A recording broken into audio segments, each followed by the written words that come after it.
in Spain in a desert and it's pissing it down. Yeah, another race video, guys. I'm here with Ollie. You guys might recognise him from previous videos. Where are we going this weekend, Ollie?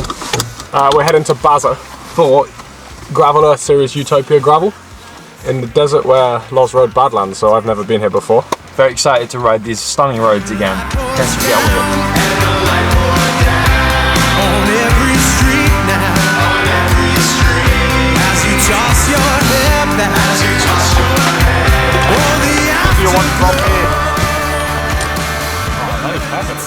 So we're driving a couple of hours from where we landed in Malaga all the way to Baza.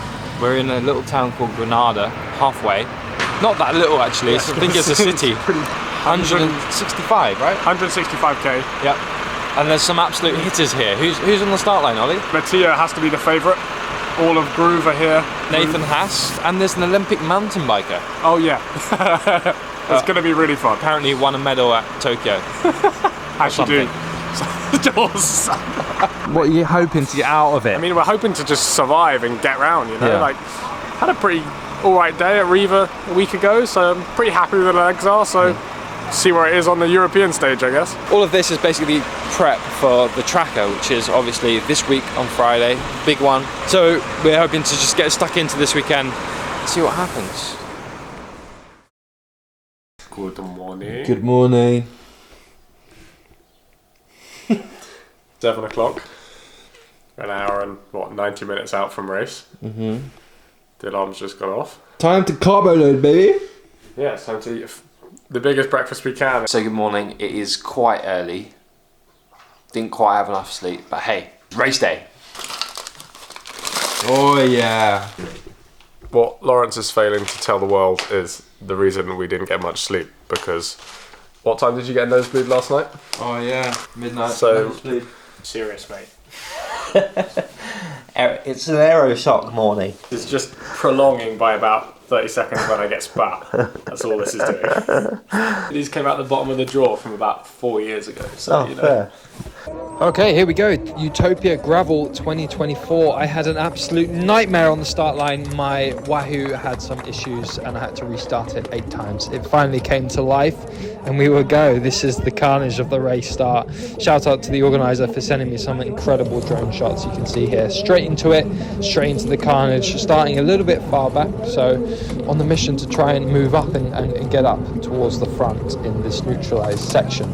Making full advantage of the pavement and getting up to where I wanted to be, right next to Ollie on the front row, pretty much.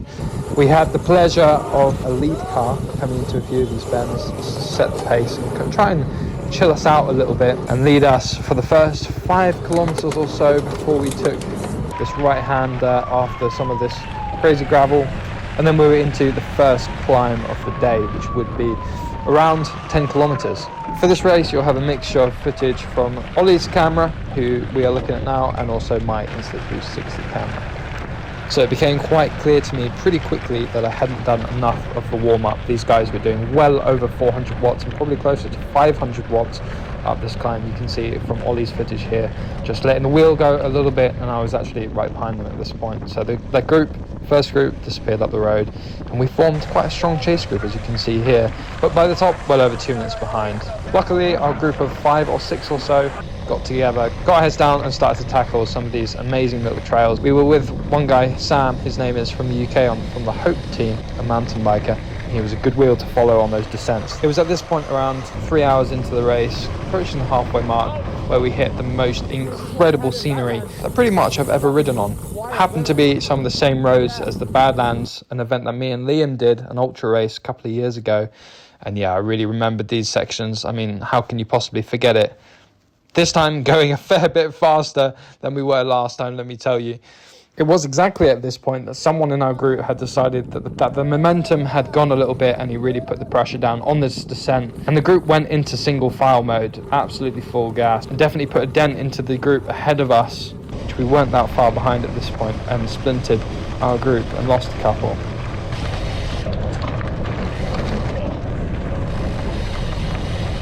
And this is something that highlights the fun of gravel. everyone follows the guy who's on the front. So if he makes a mistake, we all make a mistake. As you can see, we're all turning around here, going back onto the route. Before the next part of the route started, these really rutted, disgusting climbs that really take it out of you.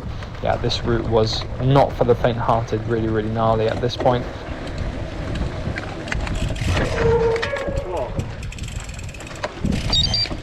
This is about 5 hours in. We're going through this riverbed, really, really sandy section. There was a car that decided to get in front of us and into our way.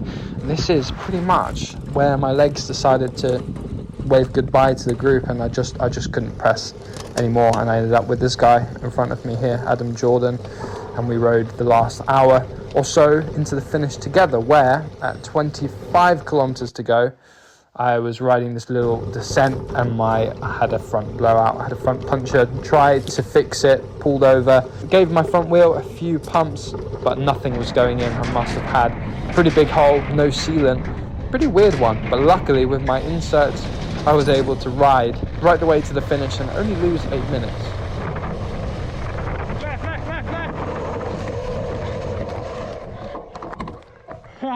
This is the final couple of kilometers from Ollie's perspective, about 10 minutes on the road behind me, really nice little technical rutted section to finish off the day. With the stats, here you go on the screen, with a finishing position of 20th, 165 kilometers in 6 hours and 20, with a normalized power of 280 and an average speed of over 26 kilometers an hour. Wow, what a day out. Hello! On a mission to clean bikes. Apparently there's a bike wash in this town somewhere, which is annoyingly down a hill, which means we have to go back up and get back to the hotel. Oh, there it is. He's got out his aero socks, guys, and he's getting in his casual socks. Bruh. That must mean we've completed the mission.